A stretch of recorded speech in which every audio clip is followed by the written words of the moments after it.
Operation सिंदूर की सफलता के बाद अब जम्मू में बना हुआ तनाव कुछ समाप्ति की ओर जा रहा है।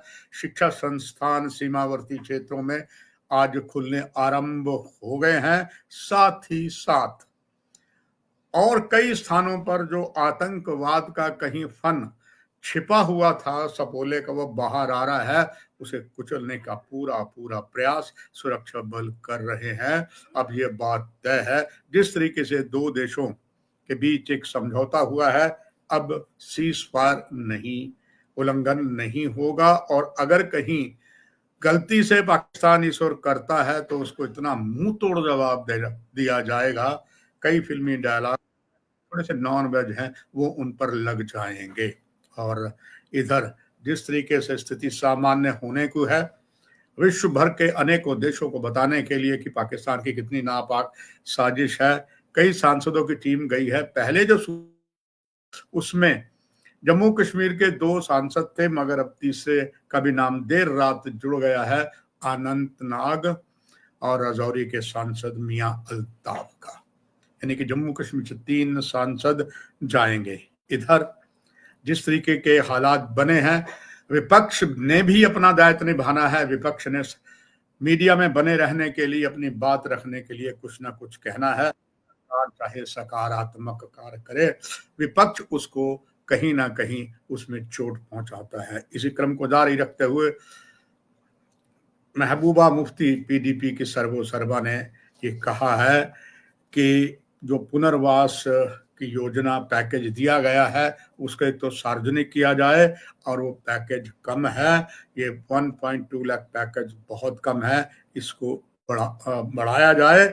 और पैकेज जो दिया जा रहा है, यानी कि जिनके घर वगैरह गिरे हैं, वो जाए, क्योंकि काफी ज्यादा कईयों का नुकसान हो, कईयों का अगर एक मकान गिरा, कईयों का पूरा सब कुछ तबाह हो गया है। इस पर उन्होंने बात की है और उन्होंने ये भी कहा है कि अब सीज फायर लगातार रहना चाहिए।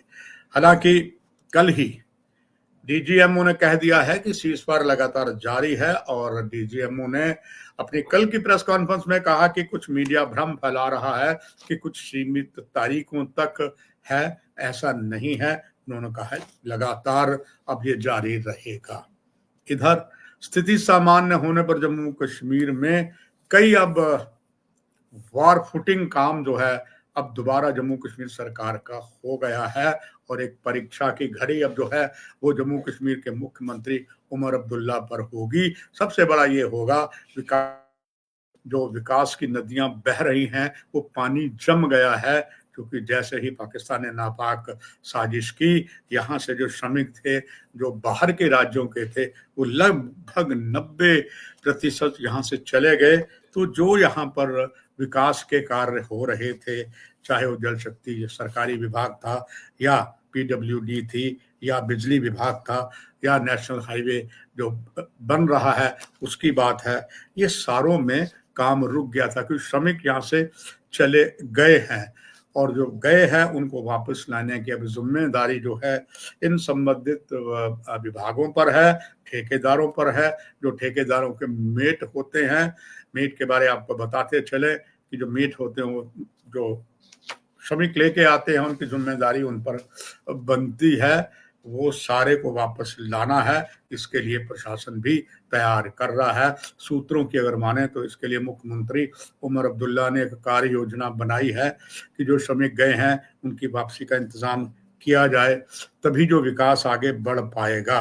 क्योंकि पीडब्ल्यूडी की अगर बात करें तो 8,000 के प्रोजेक्ट हैं, वो रुक जाएंगे। इसी तरीके से अलग अलग क्षेत्रों में विकास का काम लगभग ठप हो जाएगा।